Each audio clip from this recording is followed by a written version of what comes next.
Now, yesterday I put up a vlog called The Dark Side of Hollywood, where I told you I'm going to be talking today to someone from Hollywood, an actor who is basically a targeted individual. I didn't tell you who he was at the time. His name is Stephen Shellen. He starred and co-starred in over 30 feature films, including A River Runs Through It, Stepfather, Gone in 60 Seconds, also TV shows. And then he became a targeted individual.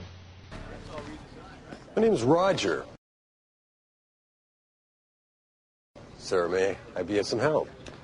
Saturday night is the loneliest night of the week for me. Well, a Ferrari would certainly change that. Perhaps. But you know, this is the one. Yes. I saw 3 of these parked outside the local Starbucks this morning. Now, if I was driving a 1967 275 GTB4 Cam. I don't have one here. However, I do have one in the warehouse. So his website is StephenShellenberger.com, and I'll put that in the chat room. So welcome to the show, Steve. Thanks so much. Amazingly, you came from, so high up, so much success in Hollywood, $5 million mansion, you're co-starring next to Brad Pitt, Angelina Jolie, these big names, and you have successful businesses.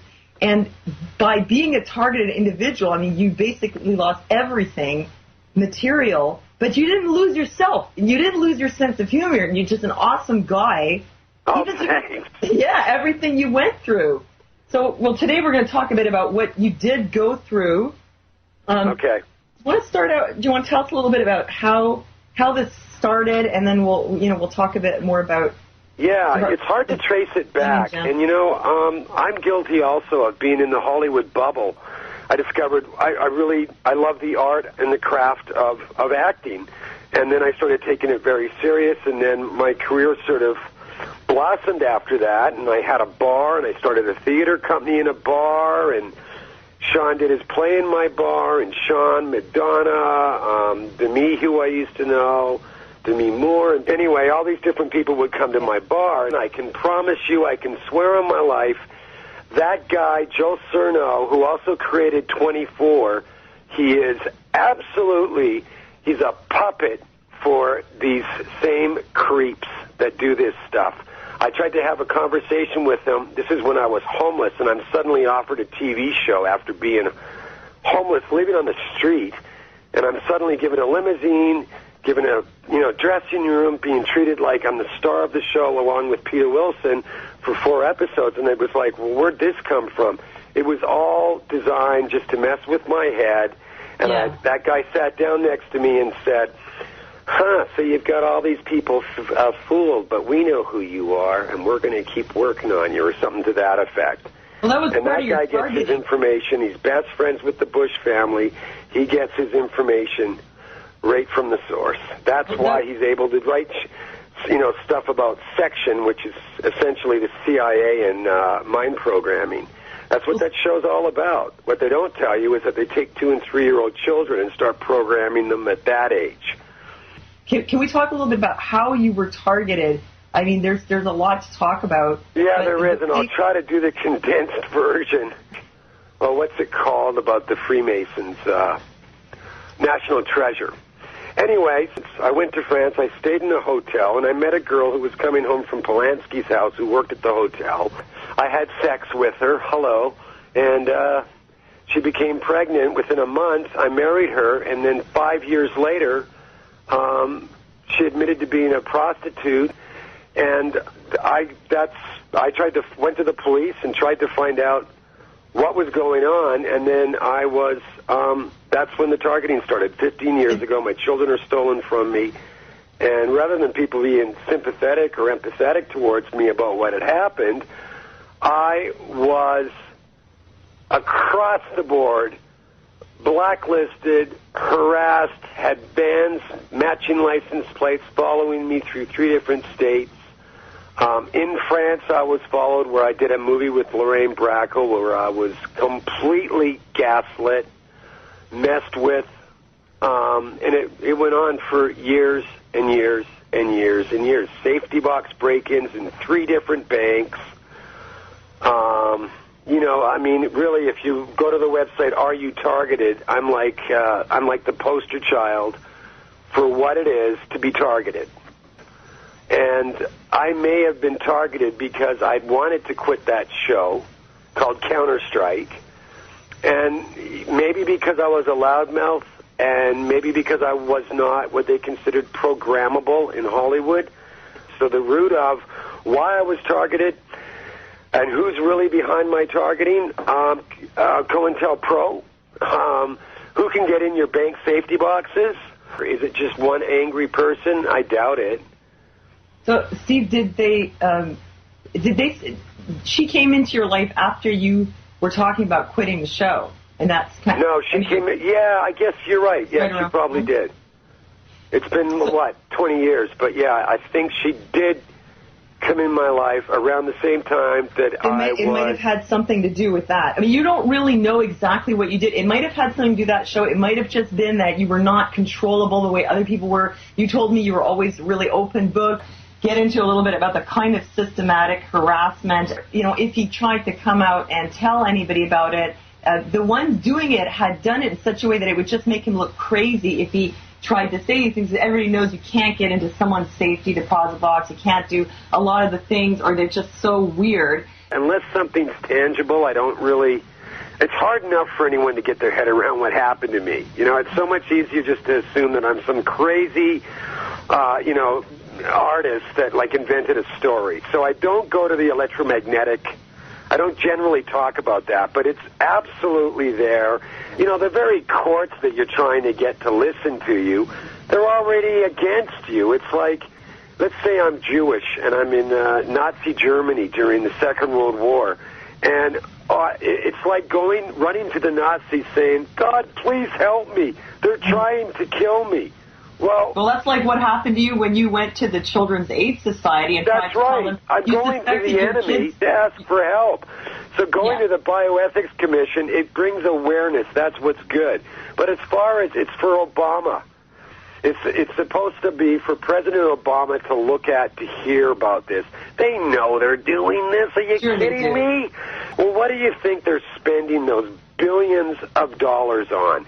They're spending it on experimentation like what's been done to me. And believe me, the amount of money they must have spent on my harassment it's in the millions, man. I mean, they couldn't have done this on a shoestring budget or a bunch of angry bikers. No. This is huge. This is COINTELPRO. That's all GPS tracking. That's relatively easy to do. Here's how they attack your head, for example. You're staying someplace, and you get locks and double padlocks, and you're already somewhat paranoid. Everyone thinks you're a drug addict, or they think you're mentally ill. So you're hiding out, and I went and I bought a motion detector. So if anyone came in, the motion detector would go off. Well, the motion detector's turned off. It's one of their systematic mind games they play. They'll break in wherever you are. They will alter your clothes. If I told someone, which I was really careful of, because they already think you're crazy. So you're sort of like, it's like being in a prison. You're handcuffed. You're not, if you tell someone, hey man, they're coming in my place and they're altering my clothes to mess with my head. No, they're going to think you're crazy. My friends at the time thought of me. What do you think people would think? So you're all alone in this crazy game of them harassing you.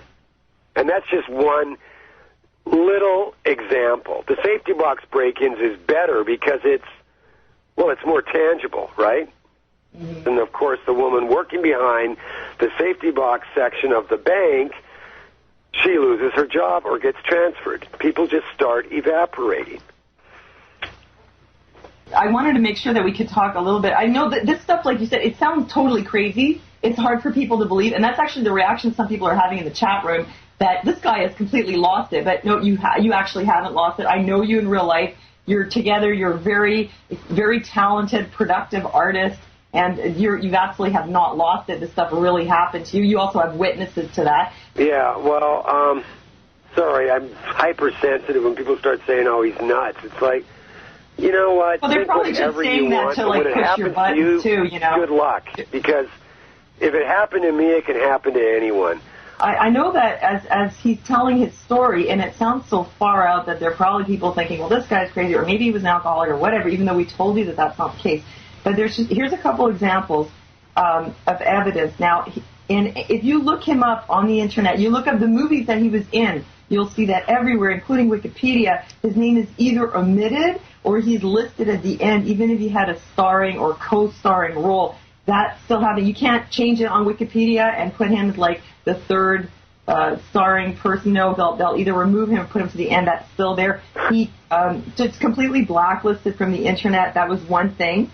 Also, when he went to the Children's Aid Society to try to tell them that he suspected there was ritual abuse going on because of, this was only one example about with his wife drowning the kittens. They actually lost his file, misplaced the file, ended up taking the kids away from him. And when he mentioned ritual abuse, they're like, no, we've never heard of it, doesn't exist. But his wife was some kind of agent. She was actually a prostitute, but she had all these bizarre skills, like she could take anything mechanical apart, put it all back together. She spoke several languages, French, English, Arabic, Italian, very bizarre skills, and she would take on different personalities, but he described her to me as, in general, she was just kind of like a shell. There was really nothing there, but then she would just take on different personas at different times, although completely devoid of any emotion or compassion. And then all this stuff that was happening, like the break-ins to the safety box where he has witnesses, the furniture being moved around in the house, clothes being altered, all these strange things. Those are hard to prove, except for the boxes. But he was, completely blacklisted and targeted, and what they came after was his career and his children. So, okay, over to you, Steve. Yeah. Did you want to have, we've got just a few minutes left here. I just had one quick thing. It's always a case, and it's, I tend to talk, I get pretty, I get wound up. Because you're always, it's been 15 years now, and you're constantly trying, you're always dealing with, oh, you made that up. Why would I make up a story where I end up homeless? I mean, there was I had lots of attention as an actor. I didn't need this kind of negative attention. I didn't need to be considered mentally ill or crazy. So as far as benefits for me making up a crazy story, and you're always defending yourself against, oh, well, what proof do you have? My ex-wife told me, you don't have any proof, and without proof, there's nothing you can do. That's my bad French accent, by the way. And I'm the only actor, and I'm surrounded by people that supposedly work for NSA, CIA, CSIS, and I say, well, why didn't you just kill me when you had a chance? And they giggle and say, well, no, our job is to isolate and discredit. We couldn't kill you. And that's what they've done. Okay, well, thanks. You did a good job of that. Then I'm watching Spy Game because Redford and Brad Pitt are in it.